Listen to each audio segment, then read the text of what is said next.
Boom! Did I get you? Probably not, but you know why you're here. I know why you're here. We're going to learn about Zenkai 8's brand new blue archetype, Majin Buu. We've seen some previous blue Buus from set 3 and set 6. Those were, literally 19 sets ago. So it's been a little while. Hopefully we can see what's coming up here in the future and see if this archetype is even worth anything. So we're going to jump straight on in. We've got the leader. Very simple. Honestly, probably one of the least amount of text on a leader that we've seen in quite some time. Front side is add a blue card from your hand to your Z energy to draw one at 4 or less, or if you have the 2 costs of unison, or 1 cost of unison, sorry, you draw 2 and flip over until you have 6. I think front side is actually very solid. One, it does have a way to gain advantage. Right off the bat, it can build Z energy very easily, right? You're immediately going to start the game with no less than 2 Z energy, just 1 on each side for each turn. And the fact that you can put away extra cards is really good, right? Like, I think there's going to be a lot of situations where you're looking at your hand and you're like, you know, this maybe wasn't a matchup where Sensu Bean was going to be all that good. This isn't a matchup where, you know, the dead 110k is not going to be very useful, but this can immediately put those cards away and take advantage of that. So I think that's something to really take good note of when we're looking at this leader. Backside, also pretty simple. When your Majin Buu card attacks, draw 1. Additionally, if the attacking card has an energy cost of 4 or less, choose up to 1 of that card, switch to active mode, and discard the attack for the turn. I do want to note that when you Z Awaken, and then when you un-Z Awaken, it refreshes this draw, right? So I showcased this back in Pasadena last year with Golden Frieza and making sure that you could use your leader skill twice.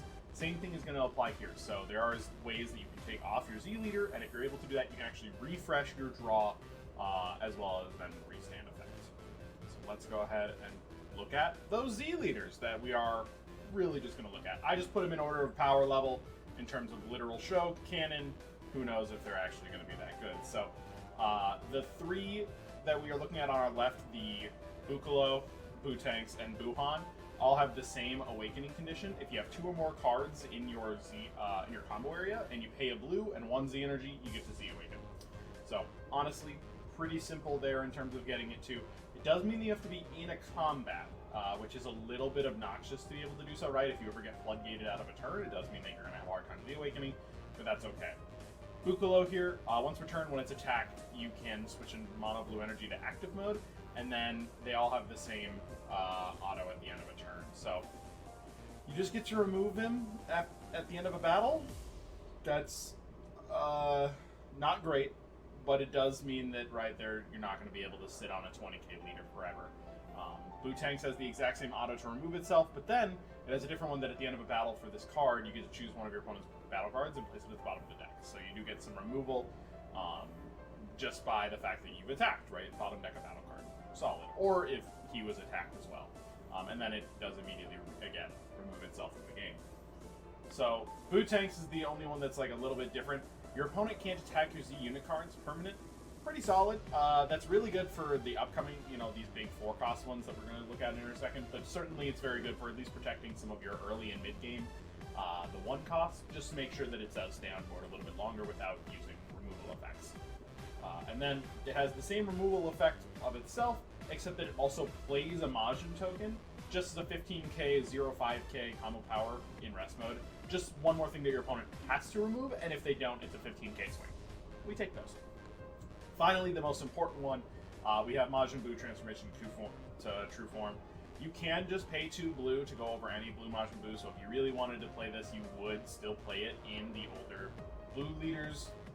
I don't know, man. I guess you draw when it's played, because if you have 4 more energy, draw 1, and then you get to play 2 4 costs from your hand, which are honestly pretty good, right? Just being able to place out 2 4 costs, we're going to look at a bunch of them later, as well as some older ones.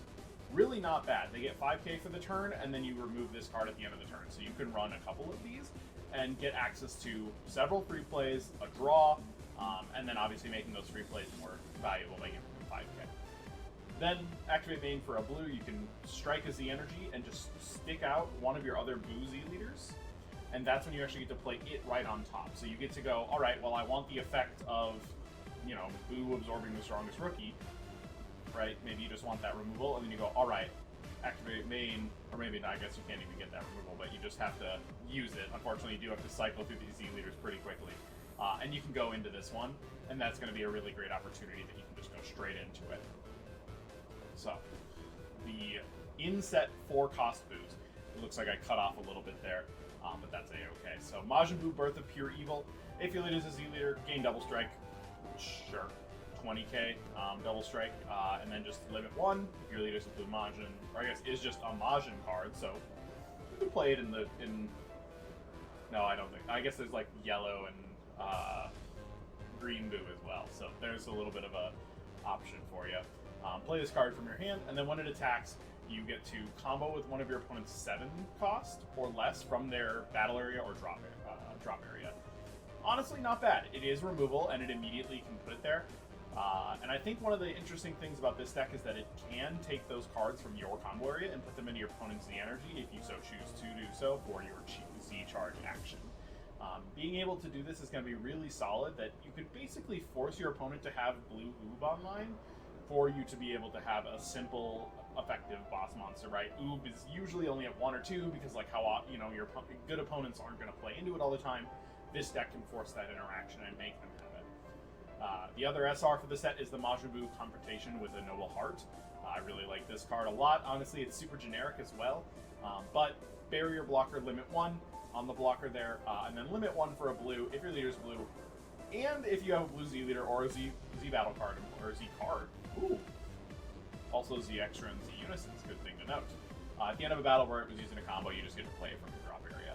So honestly, being able to produce just a 15k blocker after you combo, pretty solid. It's a barrier blocker too, no less.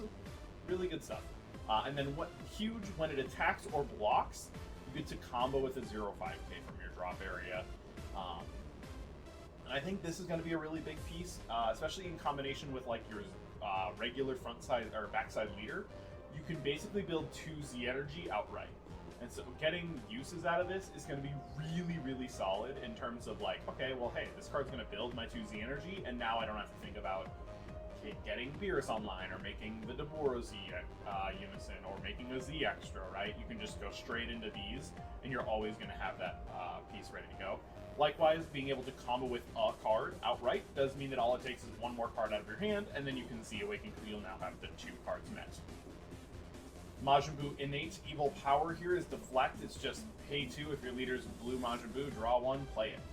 When it attacks, you're going to choose up to 1 battle card in their battle area and 1 in their drop area, and use them in a combo. So basically, on average, he's going to be a 25k draw 1 for 2, remove 1 card, and since he puts 2 cards in your combo area, he immediately turns on your leader's ability to Z-Awaken.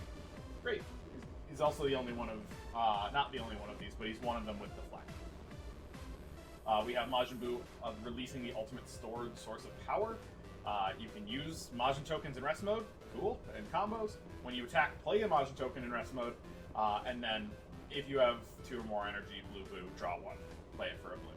Not bad. I think this is the worst of all the cards on the board. Probably a pretty significant margin, to be honest.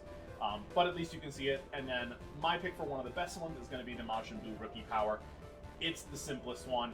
It's just activate main, play it for a blue. When it attacks, draw 1. You can obviously restand it with your leader, draw another card. It doesn't draw a card the way that the other 2 do, inherently on play, so it only is going to draw 1 more card than they would. But I mean, if you're looking at it, Innate Evil Power is like pay 2, and then with your leader skill, you get to do 2 double combos, and you can draw a card, and then remove 2 cards off their board. So I think this is probably the best one, followed by Rookie Power, followed by releasing the Source of Ultimate Power.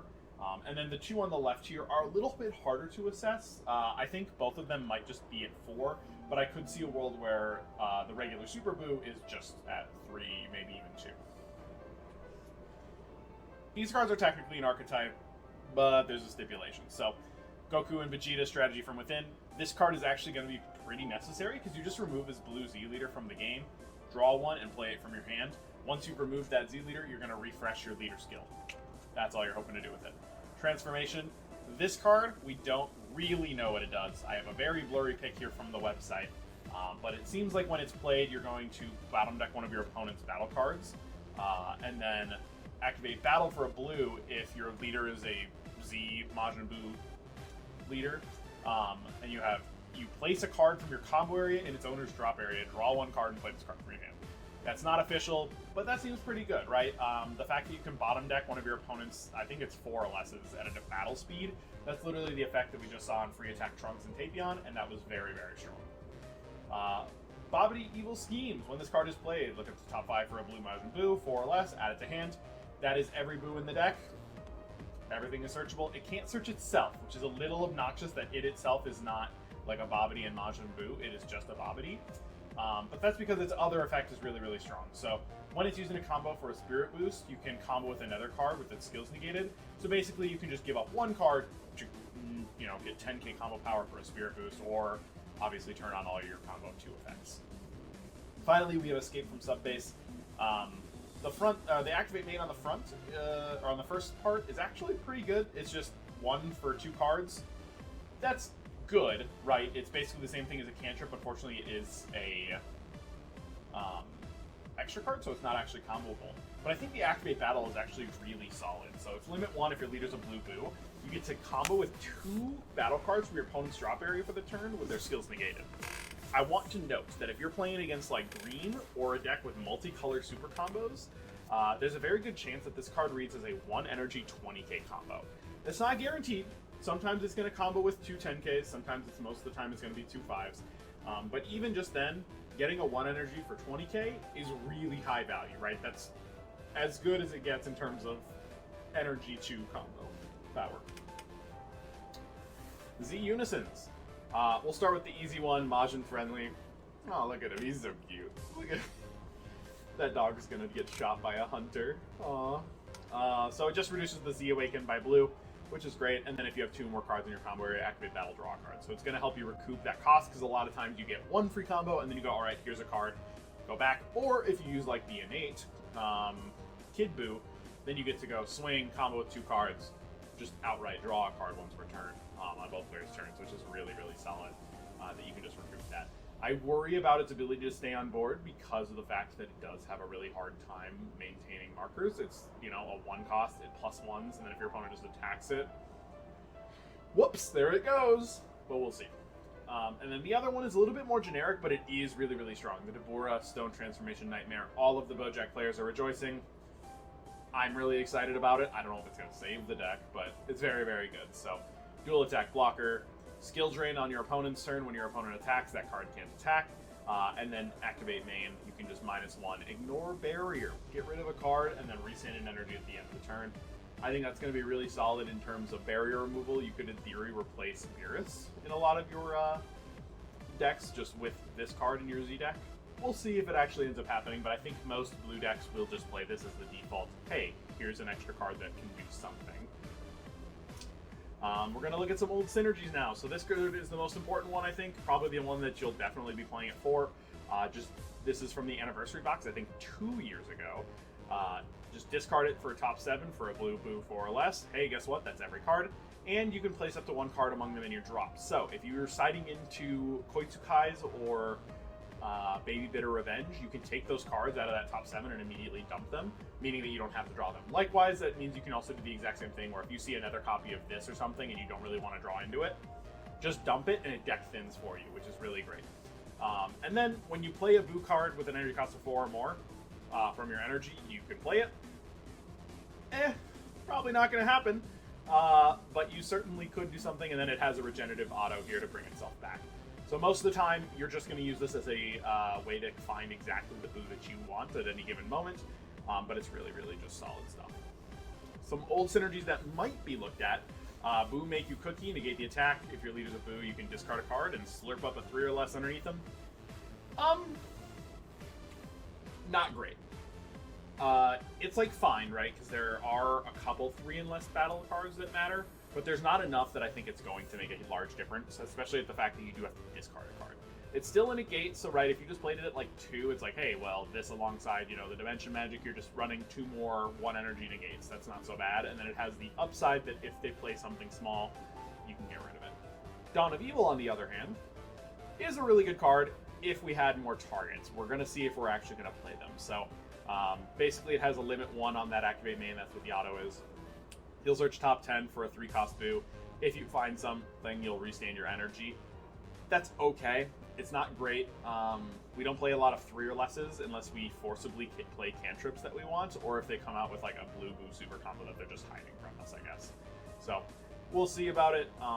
These are kind of the cards that it would find, so if you just wanted to play cantrips that are Majins, you can do that, right? So if you note, this does only search for Majin Buu, so you actually can't even use the Mr. Boos with it, but it is something to still take note of. So energy boosted Majin Buu, searchable cantrip.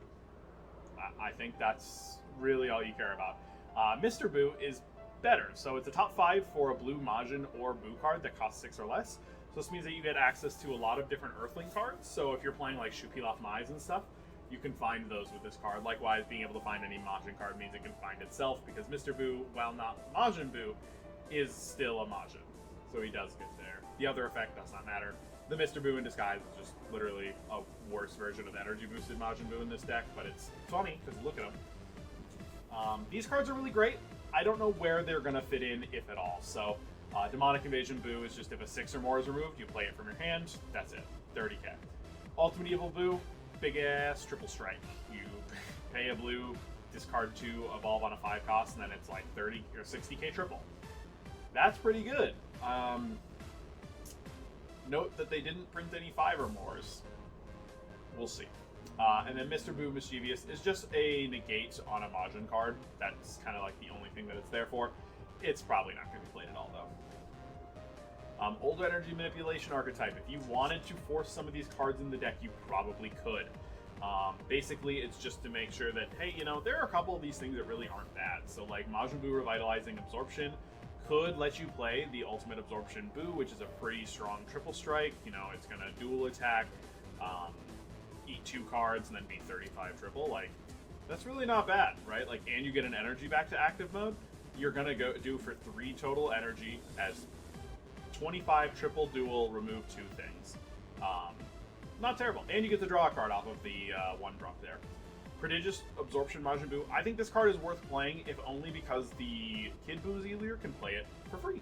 And it becomes a 25, it's got barrier, so it's a lot more sticky. And as long as you can play a Gotenks or 2, you can just activate main, play a Majin token underneath it. Then finally we have some more tech cards. These are not great, but like I could see a world where if something came up, you could play them.